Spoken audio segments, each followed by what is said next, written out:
ഒരാണിനെക്കുറിച്ചോ ഒരു പെണ്ണിനെക്കുറിച്ചോ 4 സാക്ഷികളെ വിസ്തരിക്കാതെ വ്യഭിചാര ആരോപണം ചെയ്യുന്ന മുഴുവൻ ആളുകൾക്കും ഇസ്ലാമിൻ്റെ കോടതിയാണെങ്കിൽ പുറത്ത് 80 ജൽദ 80 അടി കിട്ടും. അതിൽ കിട്ടിയിട്ടുണ്ട് മിസ്തഹ് ബിൻ ഉസാസയ്ക്ക്, കിട്ടിയിട്ടുണ്ട് ഹസ്സാൻ ബിൻ സാബിത്ത് എന്നവർക്ക്, ഹംന ബിൻതു ജഹ്ഷ് എന്നവർക്ക്. എന്ത് ചെയ്യും? തെറ്റുപറ്റിപ്പോയി. പക്ഷെ അവർ തൗബ ചെയ്ത് മടങ്ങി. വഹസുന ഇസ്ലാമുഹും റളിയല്ലാഹു അൻഹും വറളു അൻഹു. സുദ്ദീഖ് റളിയല്ലാഹു അൻഹു റേഷൻ കൊടുത്ത് പരിപാലിക്കുന്ന മോനാണിത് മിസ്തഹ്. സുദ്ദീഖ് റളിയല്ലാഹു അൻഹു ഭക്ഷണം കൊടുത്തില്ലെങ്കിൽ മിസ്തഹിന്റെ വീട്ടിൽ റളിയല്ലാഹു അൻഹുവിന്റെ വീട്ടിൽ പട്ടിണിയാണ്. ആ ആളാണ് സിദ്ദീഖ് തങ്ങളുടെ മോളെ പറ്റി പറഞ്ഞത്, ഏറ്റു പറഞ്ഞു. അപ്പോൾ സിദ്ദീഖ് എന്നൊരു വാപ്പല്ലേ, വിഷമമുണ്ടാവൂലേ, ഇനി മിസ്തഹിന് ഞാൻ ഒന്നും കൊടുക്കൂല എന്ന് പറഞ്ഞു. ഇനി ഞാൻ സഹായിക്കൂല. ഇത്ര കാലമൊക്കെ സഹായിച്ചിട്ട് ഇതല്ലേ ഉപകാരം കിട്ടിയത്. പൊന്നു സഹോദരങ്ങൾ, ഒരു കാര്യം പറഞ്ഞോട്ടെ, നിങ്ങൾക്ക് ആരെങ്കിലൊക്കെ സഹായിക്കണമെന്ന് ആഗ്രഹം ഉണ്ടെങ്കിൽ ഇല്ലേ, അള്ളാഹ്ക്ക് വേണ്ടി വിചാരിച്ച് ചെയ്തോളൂ കേട്ടോ. തിരിച്ചു കിട്ടുമെന്ന് വിചാരിക്കേ വേണ്ട. ദുന്യാവിലത് കിട്ടൂല. കിട്ടിയാ കിട്ടി, ഇല്ലെങ്കിൽ ഒരു കുഴപ്പമില്ല. നിങ്ങൾ ചെയ്യണം അള്ളാഹ്ക്ക് വേണ്ടി ചെയ്തോളൂ, അല്ലെങ്കിൽ ടെൻഷൻ അടിക്കേണ്ടി വരും. നമ്മളിപ്പോൾ കല്യാണത്തിന് സഹായിക്കുമ്പോൾ എന്താ കൊടുക്കുക, ഒരു 5000 കൊടുക്കല്ലേ എന്ന് പറഞ്ഞ് കൊടുത്തു. എന്തിനേ കൊടുക്കണമെന്നറിയോ? നമ്മളെ മോളെ കല്യാണം ആകുമ്പോൾ ഇത് 10,000 ആയിട്ട് തിരിച്ചു കിട്ടും അല്ലേ. ഇതൊക്കെ വിളവാണ്, ഇതൊന്നും ദാനെന്ന് പറയില്ല. ഹൗസ് വാമിങ് നടക്കുകയാണ്, നിങ്ങൾ പാല് കാച്ചൽ നടക്കുകയാണ്. അപ്പോൾ നമുക്കൊരു അലമാര കൊണ്ടുപോയി കൊടുക്കാം. എന്നാൽ നമ്മളെ ഹൗസ് വാമിങ്ങിന് അലമാരയും കട്ടിലടക്കം കൊണ്ടുവന്നിട്ടുണ്ടാവും. അപ്പോൾ നമുക്ക് രക്ഷപ്പെട്ടില്ലേ. ഇതൊരു ചെറിയ ട്രേഡിങ് ആണ്. ഇതിനൊന്നും ദാനെന്ന് പറയുന്നത് എനിക്കറിയില്ല. ഒരു കുഞ്ഞിന് എന്തെങ്കിലും ഒരു സ്വർണം കൊണ്ടുപോയി കിട്ടുമ്പോൾ അളന്ന് നോക്കിയിട്ട് അത് എത്ര ഗ്രാം, അരപ്പവനുണ്ടല്ലേ, അല്ലെങ്കിൽ 8 ഗ്രാമുണ്ട്, 6 ഗ്രാമുണ്ട്, 5. എന്തിനെന്നറിയോ? നമുക്ക് കുട്ടികളൊക്കെ ഉണ്ടല്ലോ, അവർക്കൊക്കെ മക്കളുണ്ടാവില്ലേ. അപ്പോൾ ഇത് തിരിച്ചു കിട്ടുമ്പോൾ അവർ അര കൊടുത്തത് 1 ആക്കി തരും. ഇതിന് തട്ടിപ്പ് എന്ന് വേണമെങ്കിൽ പറയാൻ പറ്റും, അല്ലെങ്കിൽ നിങ്ങൾ കച്ചവടം എന്ന് പറഞ്ഞോളൂ. ഇതൊന്നും ദാനമല്ല കേട്ടോ, ഇതൊന്നും ദാനമല്ലേ. ഇതൊക്കെ നമ്മളെ വല്ലാണ്ടങ്ങ് മെറ്റീരിയലിസ്റ്റുകളാക്കിയിട്ടുണ്ട്. അങ്ങനെ നമുക്ക് വേണ്ടപ്പെട്ട ഇഷ്ടപ്പെട്ട വീട്ടുകല്യാണം കൊണ്ടുപോയി കൊടുക്കുന്നത്. നിങ്ങളുടെ കയ്യിൽ പൈസ ഉണ്ടെങ്കിൽ മാത്രം ചെയ്താൽ മതി. കടം വാങ്ങിയിട്ടും പലിശക്ക് വാങ്ങിച്ചിട്ടൊന്നും ചെയ്യല്ലേ, ഹറാമാണത്. പലിശക്കൊന്നും വാങ്ങി പണയപ്പെടുത്തിയിട്ടൊന്നും ചെയ്യരുത്, ഒരു ബർക്കത്തും ഉണ്ടാവില്ല. നിങ്ങൾക്ക് ആ കുഞ്ഞിൻ്റെ ജന്മത്തിൽ സന്തോഷമുണ്ടോ? ഉള്ളിൻ്റെ ഉള്ളിൽ ഒരു നൂലെങ്കിലും നിങ്ങൾക്ക് കൊടുക്കാൻ പറ്റുമെങ്കിൽ കൊടുത്തോ. തിരിച്ചു കിട്ടണം എന്ന ആഗ്രഹത്തിൽ കൊടുക്കല്ലേ. അത് ആഗ്രഹിക്കുകയും ചെയ്യരുത്, പറയും ചെയ്യരുത് അതിനെക്കുറിച്ച്. ഞാൻ അന്ന് തന്നില്ലേ, ഞങ്ങൾ തന്നത് ആ മാല എവിടെ ഇട്ട് കൊടുക്കാറില്ലേ എന്നൊന്നും ചോദിക്കരുത്. ആ കൊടുത്ത കൂലി അങ്ങ് പോയി പോകും. നമ്മൾ ചെയ്യുന്നത് അള്ളാഹ്ക്ക് വേണ്ടി ചെയ്തോളൂ. നിങ്ങൾക്ക് ഒരു അലമാരയോ ഒരു കട്ടിലൊന്നും വാങ്ങിച്ചു കൊടുക്കാൻ പറ്റൂലേ. ഒരു പാല് കാച്ചൽ ചടങ്ങിന് നിങ്ങളൊരു സ്പൂണോ ഒരു കത്തിയോ ഒരു കയ്യിലോ വാങ്ങിച്ചു കൊടുത്താൽ മതി. നിങ്ങൾക്കൂടെ പറ്റുന്നത് ചെയ്താൽ മതി. ഒന്നും തിരിച്ച് പ്രതീക്ഷിക്കല്ലേ, ചെയ്യരുത്.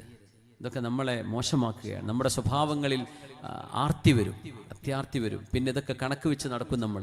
അപ്പോൾ പിന്നെ വൈരാഗ്യമാവും. ആ മനുഷ്യൻ തിരിച്ചു തരാൻ പറ്റാത്ത അവസ്ഥ വരും. ചിലപ്പോൾ അയാൾ മറന്നു കാണും, ചിലപ്പോൾ അയാൾക്ക് അതിന് സാധ്യമാവില്ല. നമുക്കറിയില്ല അദ്ദേഹത്തിൻ്റെ അവസ്ഥ എന്താണെന്ന്. നമ്മുടെ മനസ്സിൽ വെറുപ്പ് തോന്നും. അതുകൊണ്ട് കൊടുക്കുന്നത് കൊടുത്തു കഴിഞ്ഞാൽ നിങ്ങളുടെ വലത് കൈ കൊടുത്തത് ഇടത് കൈ പോലും അറിയരുത്.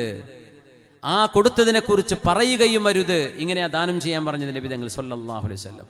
വലതു കൈ കൊടുത്തത് ഇടത് കൈ അറിയാതെ കൊടുത്താൽ അർഷിന്റെ തണൽ നാളെ വിചാരണ നാളിൽ അള്ളാഹു നൽകുമെന്ന് പുണ്യനബി സല്ലല്ലാഹു അലൈഹി വസല്ലം. അതുകൊണ്ട് മാമൂലുകൾ പരിപാടി നിർത്തിവെക്കണേ. നിങ്ങൾ സ്നേഹത്തോടെ കൊടുക്കുക, കഴിയുന്നത് കൊടുത്താൽ മതി. തിരിച്ച് ഉപകാരം ചെയ്യൽ നല്ലതാണ്, അത് ചെയ്യണം.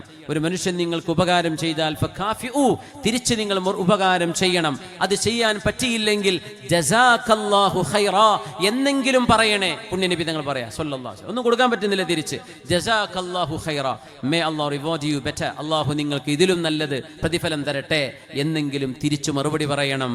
ഫഖദ് അജ്സല ഫിസ്സനാ, അത് നല്ല ഒരു മറുപടിയാണത്, ധാരാളം പുകഴ്ത്തി പറയുന്നതിന് തുല്യമാണ് എന്നും പുണ്യനബി റസൂലുള്ളാഹി സ്വല്ലല്ലാഹു അലൈഹി വസല്ലം. സുദ്ദീഖ് റളിയല്ലാഹു അൻഹുവിന്റെ മനസ്സ് വേദനിക്കുകയാണ്. എൻ്റെ മിസ്തഹ് എന്തുകൊണ്ട് ഇങ്ങനെ പറഞ്ഞു? അതുകൊണ്ട് മിസ്തഹിന് ഞാൻ മാപ്പ് ചെയ്യില്ല. മാപ്പ് ചെയ്യില്ല എന്നല്ല, മാപ്പ് ചെയ്തു. മിസ്തഹിന് ഞാൻ ഇനി കൊടുക്കില്ല. മിസ്തഹിന് ഞാൻ പൈസ കൊണ്ട് സഹായം ചെയ്യില്ല, ഭക്ഷണം വാങ്ങിച്ചു കൊടുക്കില്ല. എൻ്റെ മോളെ ആയിഷ ബീവിയെ കുറിച്ച് അവൻ ഇത് പറഞ്ഞില്ലേ? ഞാൻ ഇത്രയും കാലം നോക്കിയ ആളല്ലേ മിസ്തഹ്. മിസ്തഹ് എന്നോട് ചെയ്യാൻ പാടുണ്ടായിരുന്നോ?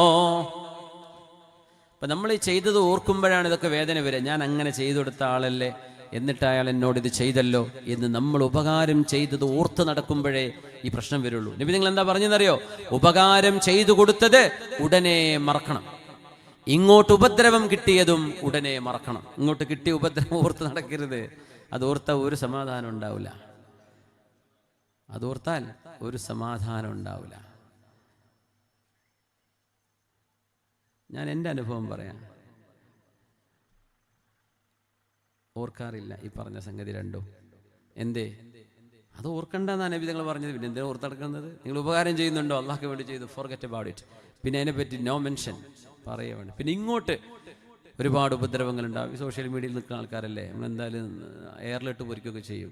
അവർ പൊരിച്ചിട്ട് തിന്ന് പൊയ്ക്കോട്ടെ എന്ന് വിചാരിക്കുക എന്നല്ലാണ്ട് അവരോട് ഒരു ദേഷ്യമോ ഒരു പകയോ കൊണ്ടു നടക്കാറില്ല, അതിൻ്റെ പിന്നാലെ പോകാറുമില്ല. ഇത് നബി തങ്ങൾ തന്ന മരുന്നാണ്. ഈ മരുന്ന് കഴിച്ചാൽ സമാധാനം ഉണ്ടാവും, ഇല്ലെങ്കിൽ ടെൻഷൻ അടിച്ച് നടക്കേണ്ടി വരും. നമ്മുടെ വീടുകളിൽ ഇത് കൊണ്ടു നടന്നൂടെ? എന്ത് നല്ല സ്വഭാവമാണ്. തഖ്വ കഴിഞ്ഞാൽ നാളെ തുലാസിൽ അള്ളാഹു നമ്മുടെ അമൽ തൂക്കി നോക്കുമ്പോൾ ഈ സൽസ്വഭാവമാണ് ഏറ്റവും കനം തൂങ്ങുന്ന അമൽ. ഇന്ന അസ്ഖല മാ യുദഉ ഫിൽ മീസാനി ബഅദ തഖ്വല്ലാഹ് ഹുസ്നുൽ ഖുലുഖി ഖാല റസൂലുള്ളാഹ് സ്വല്ലല്ലാഹു അലൈഹി വസല്ലം. സൽസ്വഭാവമാണ് നാളെ തുലാസിൽ കനം തൂങ്ങുന്നത്. സിദ്ദീഖ് റളിയല്ലാഹു അൻഹു മിസ്തഹ് എന്നവരെ കുറിച്ച് തീരുമാനമെടുത്തപ്പോൾ ആയത്തിറങ്ങി സൂറത്തുൻ നൂറിൽ, ബിസ്മില്ലാഹിർ റഹ്മാനിർ റഹീം, വലാ യഅ്തലി ഉലുൽ ഫദ്ലി മിൻകും വസ്സഅ. അല്ലാഹു നിങ്ങളിൽ സൗകര്യവും സന്തോഷവും സമ്പത്തും നൽകിയ ആളുകൾ, മുതലാളിമാരായ ആളുകൾ സത്യം ചെയ്തു പറയരുത്, ഞങ്ങളിനി പാവപ്പെട്ട മിസ്കീന്മാർക്ക്, മുഹാജിറുകൾക്ക്, അതും ബന്ധുക്കൾക്ക്, ഹിജറ വന്ന ആളുകൾ. മിസ്തഹ് എന്നവർ മുഹാജിറാൻ, മക്കത്ത് വന്ന ആളാണ്. സിദ്ദീഖ് തങ്ങളുടെ കുടുംബക്കാരനാണ്, പുറമേ മിസ്കീനുമാണ്. വലാ യഅ്തലി ഉലുൽ ഫദ്ലി മിൻകും വസ്സഅ അൻ യുഅ്തു ഉലിൽ ഖുർബാ വൽ മസാകീന വൽ മുഹാജിരീന ഫീ സബീലില്ലാഹ്. അല്ലാഹുവിന്റെ മാർഗ്ഗത്തിൽ ഹിജറ ചെയ്തു വന്നവരല്ലേ അവര്, അല്ലാഹുവിന്റെ മാർഗ്ഗത്തിൽ ഹിജറ ചെയ്തു വന്നവരല്ലേ, നിങ്ങളുടെ ബന്ധുവല്ലേ, മിസ്കീനല്ലേ. അങ്ങനത്തെ മിസ്കീന്മാർക്ക് ഞാനൊന്നും കൊടുക്കില്ല എന്ന് മുതലാളിമാർ സത്യം ചെയ്തു പറയരുത്. ഫൽയഅഫൂ വൽയസ്ഫഹൂ, നിരുപാധികം മാപ്പ് ചെയ്യണേ, നിങ്ങൾ പുറത്തു കൊടുക്കണേ, മാപ്പ് ചെയ്യ്. ഇതൊന്നും പറയാൻ ആളില്ല ലോകത്ത്. എല്ലാവരും കൊടുക്ക്, പകരം കൊടുക്ക് എന്നാ പറയാ. മാപ്പ് ചെയ്യിൻ, വിട്ടുവീഴ്ച ചെയ്യണേ. അലാ തുഹിബ്ബൂന അൻ യഗ്ഫിറല്ലാഹു ലക്കും, അല്ലാഹു നിങ്ങൾക്ക് മാപ്പ് തരാൻ നിങ്ങൾ ഇഷ്ടപ്പെടുന്നില്ലയോ? ഇല്ലേ? ഇല്ലേ? ഉണ്ട്. അലാ തുഹിബ്ബൂന അൻ യഗ്ഫിറല്ലാഹു ലക്കും, അല്ലാഹു നിങ്ങൾക്ക് മാപ്പ് തരാൻ നിങ്ങൾ ഇഷ്ടപ്പെടുന്നില്ലയോ? എങ്കിൽ നിങ്ങളും മാപ്പ് കൊടുക്കണേ, നിങ്ങളും വിട്ടുവീഴ്ച ചെയ്യണം.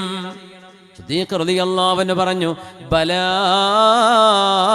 യാ റബ്ബ്, അല്ലാഹുവേ ഞാൻ വിട്ടുവീഴ്ച ചെയ്തു. ആ ഒരു സത്യം ചെയ്ത് വല്ലാഹി എന്ന് പറഞ്ഞതിന് 3 ദിവസം നോമ്പെടുത്തുകൊണ്ട് സിദ്ദീഖ് റളിയല്ലാഹു അൻഹു ഹിന്ദിന് മഹാനവറുകൾ പകരം ചെയ്തു. ആ സത്യം ചെയ്തതിന് പ്രായശ്ചിത്തം ചെയ്തു. എന്നിട്ട് മിസ്തഹ് എന്നവർക്ക് പഴയതിലേറെ സിദ്ദീഖ് റളിയല്ലാഹു അൻഹു കൊടുക്കുകയും ചെയ്തു. മനസ്സിന് വേദന ഇല്ലാത്തത് കൊണ്ടല്ല, അള്ളാഹുവിന്റെ നിയമം നമ്മോട് പറയുന്നത് അഹ്സൻ സ്വീകരിക്കണമെന്നാണ്. ഏറ്റവും നല്ലത് ചെയ്യണം, നല്ലത് ചെയ്യാം, ഏറ്റവും നല്ലതും ചെയ്യാം. ഏറ്റവും നല്ലതാണ് നിങ്ങൾ ചെയ്യേണ്ടത്. ഇത് പഠിപ്പിക്കാനാണ് അഷ്റഫുൽ ഖൽഖ് റസൂലുള്ളാഹി സ്വല്ലല്ലാഹു അലൈഹി വസല്ലം തങ്ങൾ വരുന്നത്. ഇതാണ് ഈ ഉമ്മത്തിന് വിധങ്ങൾ നൽകിപ്പോകുന്നത്. നമ്മുടെ വീടുകളിൽ, നമ്മുടെ കുടുംബങ്ങളിൽ, നമ്മുടെ കച്ചവട സ്ഥാപനങ്ങളിൽ, നമ്മുടെ ഫാക്ടറികളിൽ, നമ്മുടെ ഓർഗനൈസേഷനുകളിൽ, നമ്മുടെ സംവിധാനങ്ങളിൽ, നമ്മുടെ സംഘടനകളിൽ, മഹല്ലുകളിൽ, പഞ്ചായത്തുകളിൽ എല്ലാം സമാധാനം. ഇങ്ങനെ ആൾക്കാർ ചിന്തിക്കാൻ തുടങ്ങിയാൽ റോഡിൽ പരസ്പരം വാശിക്ക്, അല്ലേ? വണ്ടി ഓടിക്കുമ്പോൾ വാശി, സൈഡ് കൊടുക്കാത്തവന്, പിന്നെ ഒരാളെ വണ്ടിക്ക് കടന്നു പോകാൻ സമ്മതിക്കാത്തവർ റോട്ടിലെത്തിയ തനി സ്വഭാവം മനസ്സിലാവും മനുഷ്യന്മാരെ. കാരണം ഞാൻ ആരാന്ന് ആരും അറിയുന്നില്ലല്ലോ എന്നുള്ള ധൈര്യത്തിലാണ് ചെയ്യുന്നത്. പക്ഷേ ഇതൊരു വൃത്തിയിട്ട മനുഷ്യനാണല്ലോ എന്ന് ആൾക്കാർക്ക് മനസ്സിലാവില്ലേ? അതുകൊണ്ടത് ചെയ്യരുത്. നമ്മളൊക്കെ മനുഷ്യരാണ്. ഒരു ബസ് കടന്നു പോകുമ്പോൾ ആ ബസ്സിന് കടന്നു പോകാൻ ചെറിയ വണ്ടിക്കാർ സൈഡാക്കി കൊടുക്കണം. എന്തെന്നറിയോ?